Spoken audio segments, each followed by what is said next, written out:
Welcome in to Locked On Knicks. Alex Wolf and Gavin Shaw here. The Knicks lost 127 to 120 to the Miami Heat, which we will get into in this episode. But first, we have to get into the unfortunate passing of Willis Reed at 80 years old. One of the greatest Knicks of all time. Some might argue the greatest Knick of all time. Unfortunately, is no longer with us. So we're going to talk about that. And then the loss of Miami next on Locked On Knicks.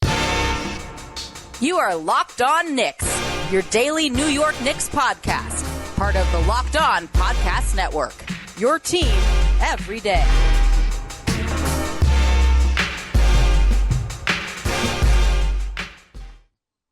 All right, welcome in to Locked On Knicks. Today's episode is brought to you by Ultimate Basketball GM. Ever dreamed of becoming NBA GM and managing your basketball franchise? Then this game is definitely for you. To download the game, just visit ultimatebasketballgm.com to look it up on app stores. Our listeners get 100% free boost to their franchise when using the promo code Locked On, all caps, in the game. And we want to thank you guys for making Locked On Knicks your first listen today and every day, whether you're checking us out on your favorite podcast platform or taking in the sights and sounds on YouTube. I'm Alex Wolf. I'm editor-in-chief of Knicks site, The Strickland, and you can find it at strick.land. And he's Gavin Shaw, your favorite play-by-play broadcaster's favorite play-by-play broadcaster. And unfortunately, in our first segment, Gavin, we are mourning the loss of one of a lot of people's favorite Knick, or maybe your favorite Knicks' favorite Knick, if you're talking about Walt Clyde Frazier, obviously someone that he looked up to a ton as his veteran. Willis Reed died yesterday at 80 years old.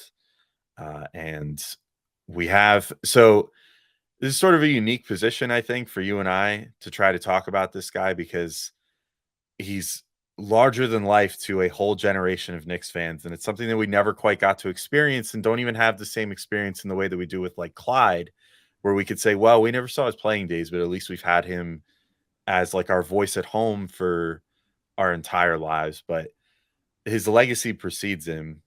I mean, he was, no matter what, if you talk about like the top three Knicks of all time, he's in the discussion. He's right there. Some might say the best. It's between him, Patrick Ewing, Clyde Frazier. That's it. Those are like the only three candidates for that distinction.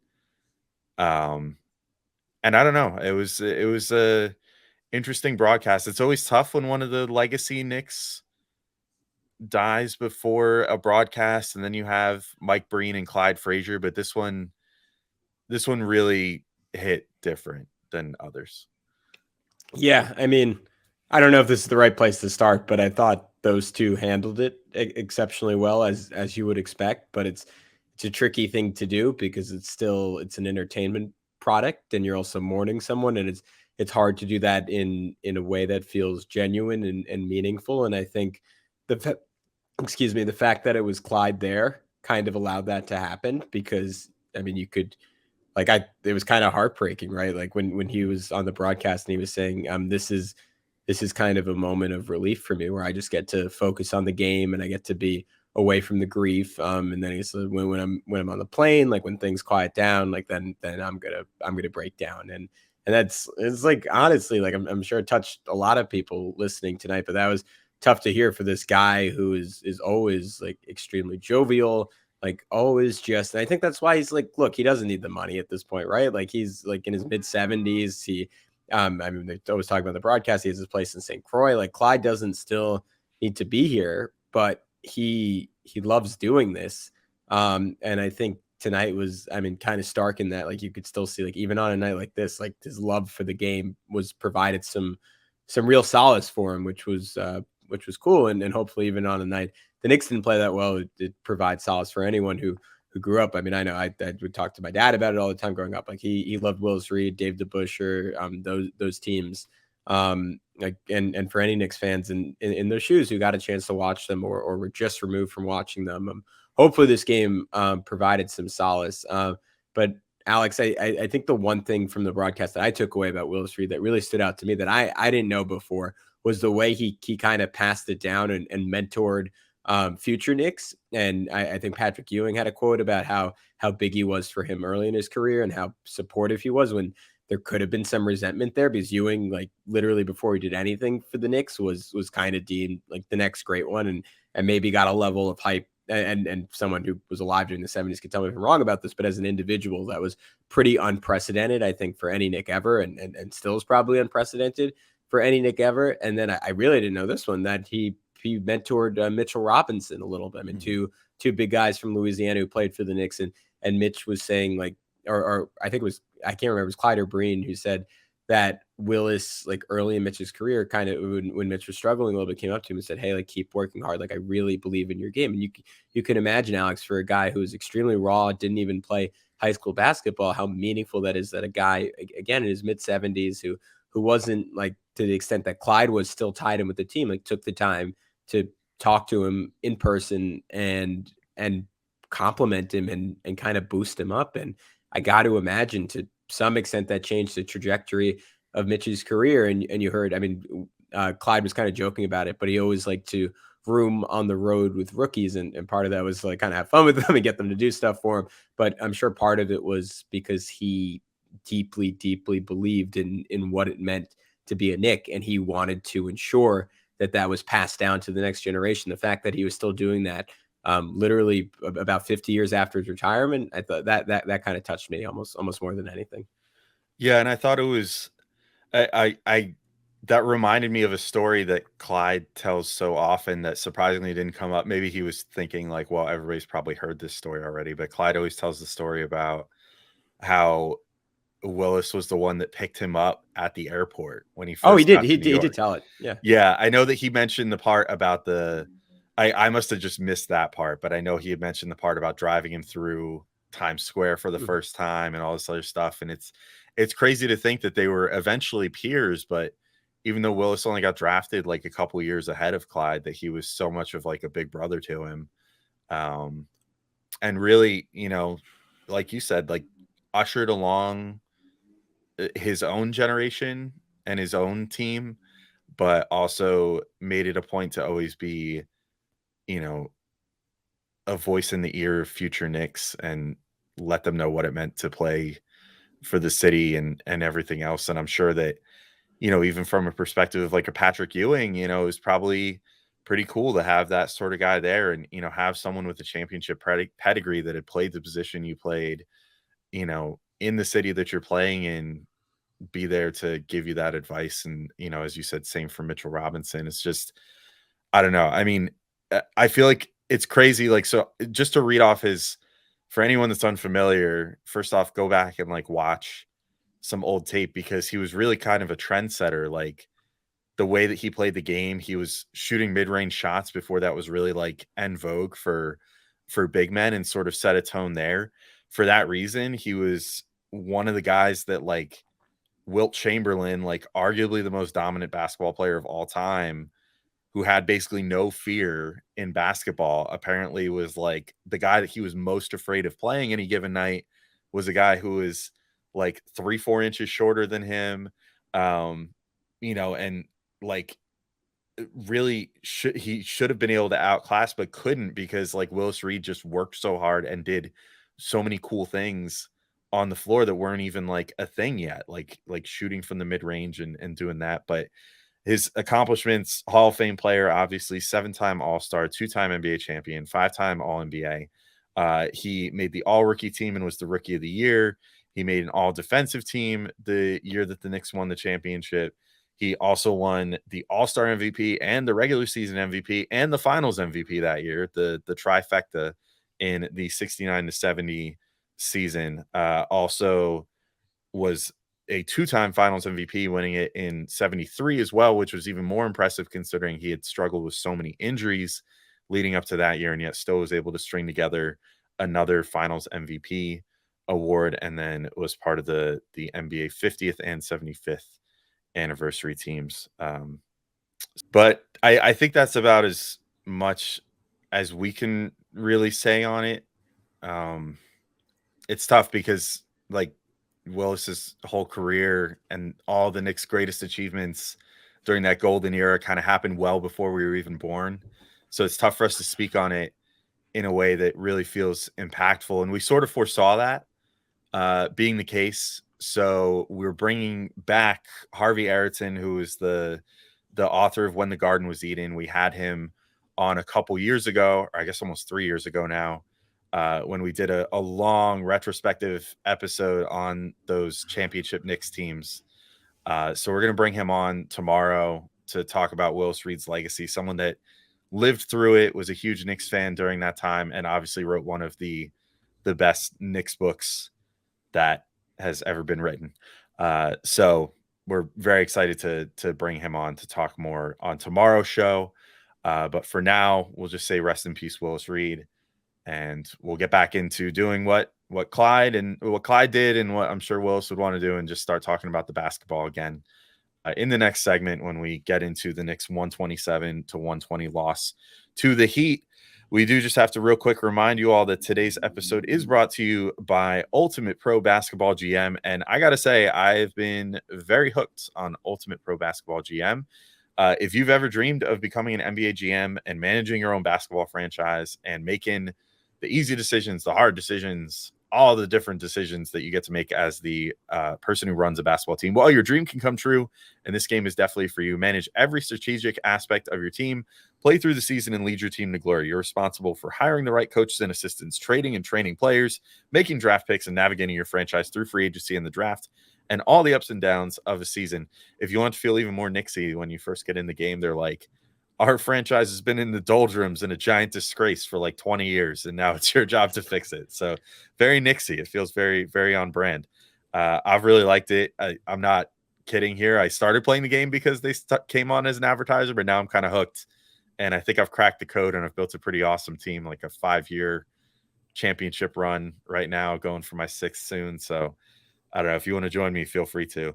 Locked On Knicks listeners get 100% free boost to their franchise when using the promo code Locked On in the game store. So make sure to check it out. To download the game, just visit probasketballgm.com, scan the code, or look it up on your favorite app store. That's probasketballgm.com.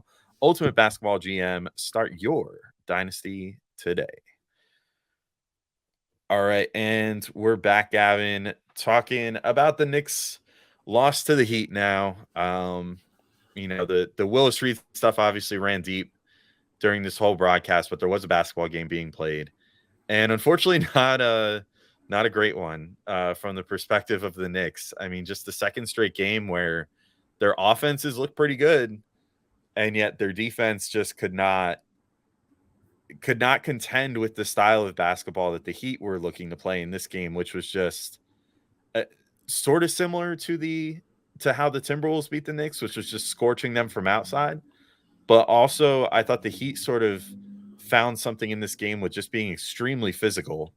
And in particular, one thing I noticed was being physical with Jalen Brunson, but just kind of being physical all around and forcing the Knicks into bad situations on defense, and also sort of forcing the Knicks into bad situations when they were on offense and causing a lot of offensive fouls, some of which might have been a little suspect. But I don't know, that something about this game, even though it wound up by the final score being sort of close, it didn't feel particularly close, especially down the stretch. And it sort of felt like the Knicks got a little outsmarted strategy-wise in this game. Yeah. Yeah, I think you nailed it. I'm in total agreement with you. This felt, Clyde kept saying, and I agreed with him too, this completely felt like a playoff game. We've seen the Heat now year after year come playoff time. They dramatically outperform their regular season success. They're probably their talent level. They go further than they have any real justification in going. And even last year, we're one shot away from beating a dramatically, and I think that's a fair term to use, more talented team in the Boston Celtics. And that's because, I mean, we can laugh about all the Heat culture comments all we want, but it is sort of a real thing. I mean, they're running a borderline military operation over there, and the Knicks kind of got clowned tonight, right? This was a Knicks team under Tom Thibodeau that I think with Josh Hart, we've been priding ourselves on our mental toughness and our ability to overcome deficits and to always compete. And to some extent, the Knicks did that tonight, right? Because it was the second game in a row where a team that has no business really shooting that well, as Clyde kept saying, that they are maybe not in terms of offensive rating, but in terms of points per game, the lowest scoring team in the NBA. And part of it was the Knicks were playing pretty crummy defense. The Heat did a great job putting Jalen Brunson in the action and victimizing him when he got there. I mean, Jimmy Butler got a few one-on-one matchups with him, and that Brunson just had no business being in. Josh Hart, I thought, I know Tom noted on the episode last night that he thought the Timberwolves game was his worst defensive game. I thought this was one of his worst defensive games, where he got completely lost once or twice chasing around Tyler Hero and let Hero get cooking. And then once Hero got hot, he basically stayed hot. A couple other times got beat off the dribble by Tyler Hero in this one. And that kind of set the tone for the Knicks.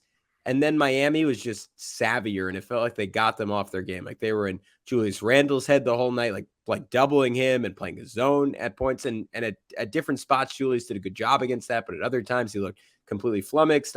Emmanuel quickly also did a good job passing at double teams, but shot terribly. And it felt like Eric Spoelstra just had the picture-perfect game plan. And Alex, I don't know about you. On my end, there's some concern that, all right, teams are going to, maybe not as well as Miami does it, but going to be able to replicate some elements of this in the playoffs. And even in a night where Quentin Grimes was cooking, where RJ was cooking, and Brunson shot great, the Knicks, to your point, I think, and you're right about this, they never really felt like they were in the game. Yeah, and unfortunately, I think we're seeing some of the less admirable traits of Julius Randle come out these last few games too.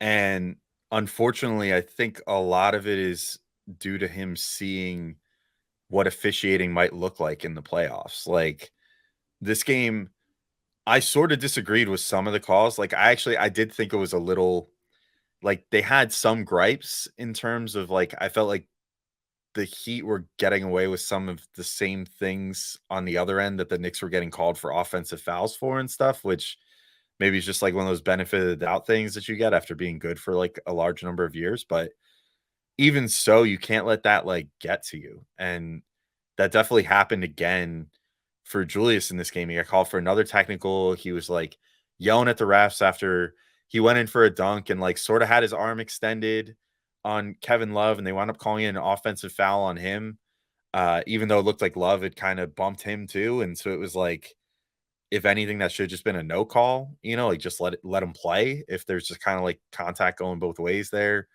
But like Randle then kind of lost his cool, and it seemed like that affected him the rest of the game. And you can't have that like when you're the like arguably the best player on the team. And he also he had like an off shooting night, and like I think that was mostly due to the fact, I mean, it actually wasn't even quite as off as I thought. He shot 7 of 16. It felt way worse though, because it just seemed like, and you've brought this up a number of times this season, like the Heat identified if we just throw hard doubles at him all the time, he's going to start making some mistakes. And he did. Like he had 4 turnovers, but it honestly felt like there should have been more. Like it just seemed like he was getting kind of flummoxed by the fact that they were doubling him constantly. Obviously he turned some of those into assists and had 9 assists to lead the team, which is great. But I don't know. It's kind of weird. Like I'm now looking at the stat sheet, and other than the fact that he only had 15 points, like things don't seem that far off to me, like stats wise, but on the court, there was just something about how he was playing tonight that just, he seemed out of his element. And it was due to the fact that the Heat were playing him as tight as they were. And I think he just felt like he wasn't getting as many calls as he deserved. And that was sort of what led to like the body language and stuff, which I hope gets remedied soon. Cause he's going to be very key to the Knicks potentially succeeding in the playoffs. And he might not get all these calls that he gets during the regular season in the playoffs, because refs tend to swallow their whistle more in the playoffs and just let guys play. And if that's going to annoy Randle, like these next few games, he should probably use that as an opportunity to get used to that, because that's probably how things are going to be in however many 10 games when the playoffs start. I mean, we're getting very, very close. So the Knicks got to start getting playoff ready. And this was, I think, hopefully a learning experience, hopefully a good game that gave them an idea of what they're going to be looking at once the playoffs start, because this is definitely how things are going to go. Yeah, I mean, I think what you were noticing was Randle just took a lot of iffy shots that we haven't really seen him take, and it was in the back of my head, I think a slight concern coming into this game, coming off the 57-point game, as we've seen that from Randle at times where he gets hot, but then he almost buys into his own hype too much and comes out just chucking. next game, and to your point, to his credit, like he kind of stopped doing that. Like it mostly happened in the first quarter, but I thought that was a really crucial stretch after the Knicks got off to an 18-2 lead in this game. Miami went on an 18-6 run, and a lot of their buckets came in transition, and they were off of like just terrible shot attempts, both from Julius and there was definitely one in there from RJ Barrett. Like, I mean, there's one in particular with Randle where he just missed Mitch, and it wasn't the easiest pass in the world, but he was wide open under the basket. And he forced a tough shot instead, and it just led to Gabe Vincent running out, hitting a left wing three. And I think, I mean, particularly in the playoffs, like if the Knicks are playing a Cavs team that has Darius Garland and Donovan Mitchell, in some ways it's the perfect formula to replicate what the Heat did tonight. And they don't have quite the savviness of the Heat or the savagery of the Heat in terms of their ability to get into an opponent's head and just kind of out tough them. But what they do have is one of the best defenses in the NBA, two elite post defenders in Evan Mobley and Jared Allen, who could really potentially bother Julius with his length, even if Julius has done a pretty decent job against them so far this year. But what I also look at, Alex, is like bad shots like that leading to someone like Donovan Mitchell seeing the ball go in early, seeing Darius Garland seeing the ball go in early in games. And that could potentially really, really, really hurt the Knicks, because tonight I think it was kind of the same thing against Minnesota, where the Knicks came out, didn't get it done on either end in the first quarter, and a team started believing, and guys started believing, like, all right, I'm in for a good night. And then just like Taurean Prince, I mean, we saw Gabe Vincent just absolutely pour it on the Knicks. We saw Max Strus by the time the fourth quarter rolled around. The Knicks were playing much better defense, but he had already seen the ball go in a few times. And if you let a really good NBA shooter see the ball go in, they're going to keep pouring it on. We can maybe get into this more next segment, but I don't want to. I think it's totally unfair to put this all on Randle, because Jalen Brunson, even though he shot the ball great, he had 5 turnovers in this game, and he had 3 different ones just to Jimmy Butler, or the Butler, as Clyde would call him, which was a great bit of a comic relief on a really sad night. But he had 3 different jump passes where he just threw it right to Butler. And the Heat defense was I'm sorry, this is like the second time in 2 weeks I'm saying this, but he was seeing ghosts tonight against the Miami Heat defense. Yeah, I think that was definitely another not so great moment was seeing Brunson also look kind of rattled against this sort of playoff intensity. But Gavin, we can talk about that more in the next segment. But first, do you want to let everybody know where, if they want to, make some bets, perhaps related to the Knicks and their postseason chances, where they might want to do that? Yeah, well, if you want to take yourself out of the sad boy Knicks life, March Madness is heating up and is back tonight. And now is the perfect time to download FanDuel, America's #1 sportsbook, because new customers get a no sweat first bet up to $1,000. That's bonus back if your team doesn't win. Just download the FanDuel Sportsbook app. It's safe, secure, and super easy to use. Then you can bet on everything from the money line to point scores and threes drained. Plus, FanDuel even lets you combine your bets for a chance at a bigger payout with a same game parlay, so you can throw a bunch of different things together. If you, like me, expect the Knicks to bounce back tomorrow against the Orlando Magic, though I said that would happen tonight, it didn't. So maybe take anything I say with a grain of salt. But you could say Emmanuel quickly over 4 assists. I think he's due for a playmaking game. Julius Randle to have a bounce back game, maybe over 24 points. And just kind of combine those props and make some money off of it. Heck, you could even, if you really want to go crazy with a parlay, you could throw in an NCAA bet as well, like something like, I don't know, let's just say Tennessee. Tennessee is playing tough. Then Tennessee making the Final Four. So don't miss the chance to get your no sweat first bet up to $1,000 in bonus bets when you go to FanDuel.com/lockedon. That's FanDuel.com/lockedon to learn more. Make every moment more with FanDuel, an official sports betting partner of the NBA. And with that, we're back on Locked On Knicks, our third and final segment. Alex, what did you see from Jalen Brunson tonight? Because I think a lot of times, like I thought Tom did a good job when he came on the show yesterday, pointing this out. We tend to give him the benefit of the doubt because he is super efficient, but I kind of agree with what Tom said yesterday, where he still has room to grow as a playmaker. And sometimes you see him missing kind of the same simple reads that you see Julius Randle missing, and just not getting rid of the ball fast enough.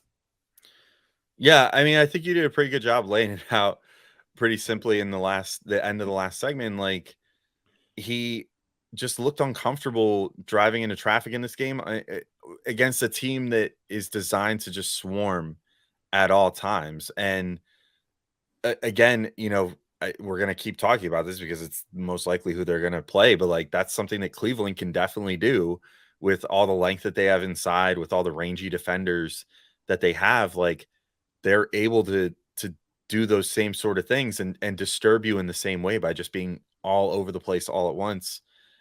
I do think that there's some meat on the bone for Brunson to get better with. I think this is kind of the case for a lot of the Knicks though. Like, and I think this will happen when you have a team that's as ISO heavy as the Knicks are, right? Like we just went over, like they're actually quite good at ISOing, which is a plus. But when you're that reliant on that style of play, it can make it difficult to like read teams as well as you should, because you're constantly having to break your man down, get into the teeth of the D, and then start looking for others. And if that other team crashes on you super hard, and then you get up in the air or something, like I thought Quickly also, did this a few times in this game, and he didn't wind up having a turnover, but like this happens to, I feel like, Quickly and Brunson and Randle and like RJ sometimes. Like these guys just get up in the air without a plan because they just kind of like get in, or they're working around the perimeter and then start working their way in and then think, okay, time to pass. And while they're on the move, get up in the air and then go, oh no, I don't quite know where to put this ball now, because there's not quite enough like of a structure of what they're supposed to be doing, other than just like the one basic action that they start with, which then the assumption is like, okay, now kick it out to the perimeter.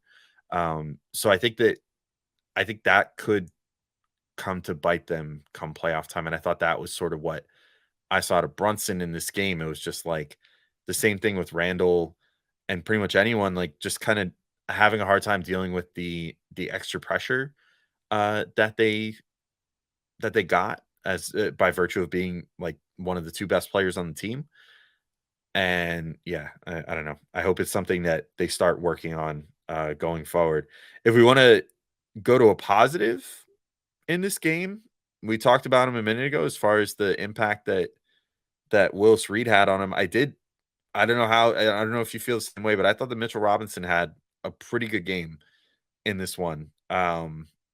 He really had to work through some stuff. He apparently had close brushes with injury like 3 times in this game. Like he came up limping at least twice. There was one early on where he kind of got tangled up with some people inside and then was kind of like, as he was going up for a free throw, was like kind of limping a bit, but that seemed to go away quick.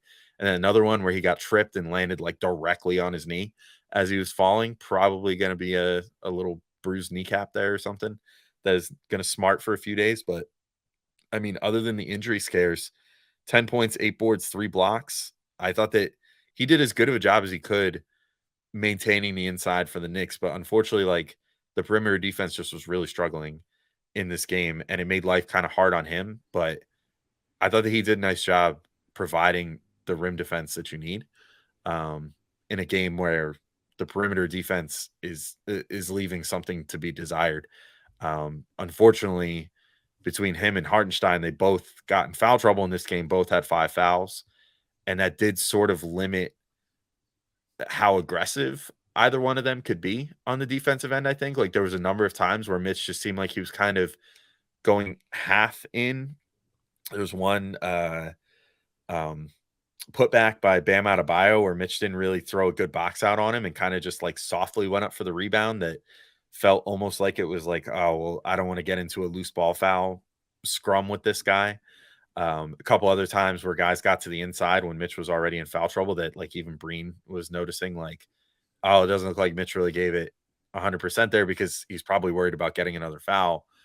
So that part wasn't great, but otherwise I thought that he played a pretty solid game as far as the rim protection is concerned. Yeah, he had some great moments. My favorite one defensively, because offensively it was definitely when he toasted Kevin Love with Obi's fake dribble handoff move and then just sped to the rim for a dunk. We've got it twice a year. It's not once a year anymore. That's progress for Mitch. All that work in the offseason finally paying off. But there was a play where Jimmy Butler just bulldozed Jalen Brunson, and Mitch came from behind and just swatted it. I don't know if you've ever maybe you've done it, Alex, in pickup before, but I don't know if you've ever had that in pickup where your teammate just gets crushed physically and then someone comes in and like kind of saves them and like embarrasses the other guy. Like to me, those are ultimate teammate moments. So I love seeing that from Mitch. He had a great play where he was trailing Gabe Vincent the whole time and blocked it. He blocked Bam one-on-one at one point. there, to your point, I would have liked to have seen more aggressiveness, but I know with the fouls that was certainly a factor in this one. I wanted to shout out Quentin Grimes, because we just did a whole episode on him needing to step up, and he really stepped up in this one. Now, quietly was at right around 41% from three post All-Star break, and that is going to shoot up to probably like 45% after tonight. Went 6 for 10 from distance, only shot 1 for 2 from 2-point range, but the 1 2-pointer he had was I maybe my favorite play in this whole game, where he got a rebound off his own miss and then just did this rapid fire inside spin move on Jimmy Butler into an inside hand layup, which was on the left side with his right hand, because Benji always notes, but he never takes left-handed layups, which is kind of funny, and maybe something he should work on this offseason. But I don't know. I can't help but feel that, I mean, just when I see plays like that, when I see what he did earlier this season, I would love to have more sets that are designed to just get Quentin Grimes the ball on the move, with him having an advantage on a defender going towards the rim.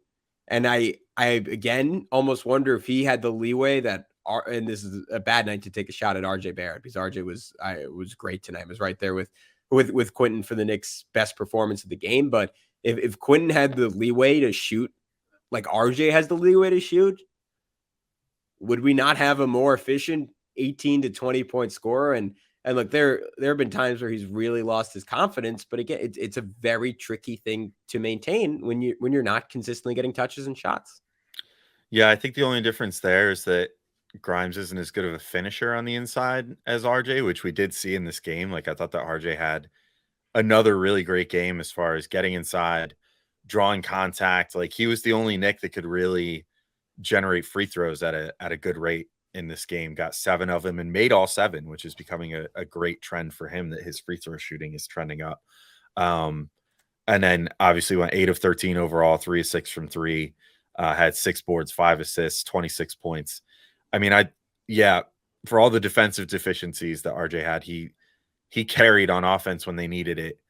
Grimes also did. I think more just what I'd like to see is that both of them have the green light.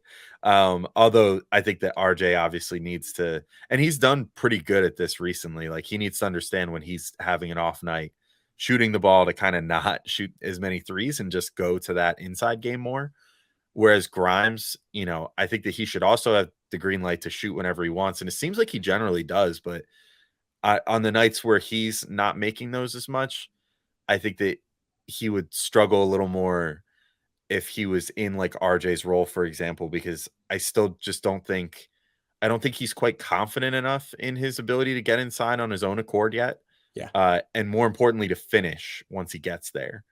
And that's all part of the confidence thing too. Granted, he's getting better. Like, he's leagues better at that this year than he was last year. And presumably he'll take another leap in that regard next year. But as of right now, I think that's the big differentiator between the two. Like, Grimes is definitely a better, like, pure shooter than RJ is. And for that reason, I would much rather Grimes taking volume 3-pointers every game than RJ. But I think that the difference between them as far as being total scorers at the moment is the fact that RJ has that drive and draw fouls and finish ability that seems to be blossoming again. It's sort of come in fits and spurts for him over his 4 years in the league, but seems like he's finally coming into his own in that regard again, and like consistently finding success in that way. Yeah. I just want to note real quick, Quentin Grimes, he shoots 70% at the rim, but to your point, he just like, it's weird, right? Because we see when he's attacking closeouts, we see this incredible burst from him. And then in plays like that Jimmy Butler play, you see like, all right, he's got a bag, right? That inside spin move, that doesn't just come out of nowhere. Like, he's working on that. But I'm with you on the confidence point, and maybe it's just I'd love to have like Prez or maybe Benji on at some point to talk about this and get a better breakdown. It might just be that his handle isn't as good. Obviously, what separates RJ from everyone is just how strong he is and how easily like he just pushes people off the ball. But I guess that's where I'm coming from on Grimes, is like, he does seem to like always finish like when he actually gets it up. But to your point, like, we see a lot of times where he gets right to the rim and he's looking to pass the ball. So it's definitely a confidence thing. But I guess that's just to further clarify my point. That's what I'm trying to get at with Grimes. Like, what would it look like if he does develop his handle a little bit more and he does get the leeway to be like, all right, we want you to take 15, 16 shots a game. And look, unless RJ's traded or Julius is traded, or I mean, Brunson's not going to get traded, but something like that, like I don't know at what point in his career he's going to have those opportunities. Maybe it'll take an injury to someone, but I could see a world where someone gets hurt and he gets a month or two, like kind of being the guy or one of the 3 or 4 guys. And we have, I mean, something amazing on our hands with Quentin Grimes. Mm-hmm. Yeah, I'm with you, Gavin. I don't know about you, but I feel like I've kind of exhausted what I feel like talking about. Yeah. As far as this game, it was just not a particularly enjoyable one. Quickly did not play super well. Hart played pretty well. I actually enjoyed Hart's game, but I guess just quick shout out to him. 12 points, shot 2 or 3 from 3. That's cool. Four boards, 3 assists, pushed the pace. Really was a big part of the Knicks being able to match the pace that the Heat wanted to play with. So props to Josh Hart there for always being good at that. Other than that, I don't know. Do you have any last second notes other than, once again, rest in peace, Willis Reed? And yeah, I don't know. That's pretty much all I got. Yeah, just a quick one. From a team wide perspective, I think, and look, we've been saying this kind of without saying this the whole podcast. Like, it's just going to be. I'm so interested to see, and I'm concerned, but also hopeful, like about how they're going to do making quick decisions, because that's what the playoffs is, right? Everything is sped up, and your processing has to be so sped up. And with Julius tonight, to your point, he had 9 assists, and there were points where he made really sharp passes, and it felt like every time he made a terrible play, he came back and made a great read after. But Julius is very slow. He is very methodical. And as we saw in that Hawks series, like that doesn't, if he's one of your 2 primary guys that were in that series, he was the only guy, that doesn't always translate well to the playoffs. Brunson is going to have to speed up his decision-making. And the one thing the Knicks did well tonight at points is when the Heat were trapping up top, you saw Emmanuel quickly do this twice. This is exactly what you're supposed to do. He dragged it out. So he went backwards. The double went backwards with him. Then one time it was Isaiah Hartenstein. One time it was Josh Hart popping over to the elbow. And that's exactly what you want against the zone look or zone trap. Your best passer to come over to the elbow. They got Josh Hart to the elbow one time, and then he just lobbed it up to Mitch for a dunk. And if the zone doesn't adjust, you should be able to do that over and over and over again. But ultimately, the Knicks, like the Heat, are savvy, and they didn't give the same coverage again. And the Knicks just kind of couldn't keep up with everything they were doing and how they kept changing. And that's playoff basketball. Like, maybe the Cavs are a younger team. I don't know. They're not going to be able to do that as good as their defense is. And maybe their defensive talent is better than what the Heat have, but they're not going to be able to do that minute to minute in a playoff series. But you get to the second round, you're going to get some of that. And even in the first round, you're going to get some of that. So I'm just curious how the Knicks adjust to that test. And I think we're going to get a fantastic example of it, Alex, when the Knicks play the Heat a week from now, because that's going to be a big game for the Heat. That's going to be a huge game for the Knicks. They're only 2 games up on the Heat right now, as the Heat are, and the Nets are fighting to avoid that play-in. If the Knicks aren't careful, they could end up right in the play-in after everything they've done well this season. So it's going to be a fascinating end to the year, but I totally agree with what you said at the start of the show. It is going to be a crucial juncture for the Knicks. And yeah, and I wanted to reiterate your point. RIP Willis Reed, the captain, the guy who embodied just about everything it meant to be a Knick during their greatest era of basketball ever. So. Yep. And on that note, we'll wrap up today's show. So as I said, we'll be back with another show with Harvey Ayrton, who penned When the Garden Was Eden. So definitely keep your eyes out for that. And then another game recap for you for this week. Maybe that'll all be one show. Maybe that'll be 2 separate shows. Haven't quite decided yet. But regardless, some more stuff coming for you. And another, hopefully a very nice and fitting tribute for Willis Reed coming up as well. So till then, though, thank you all for listening. And we'll talk to you all soon. Peace out.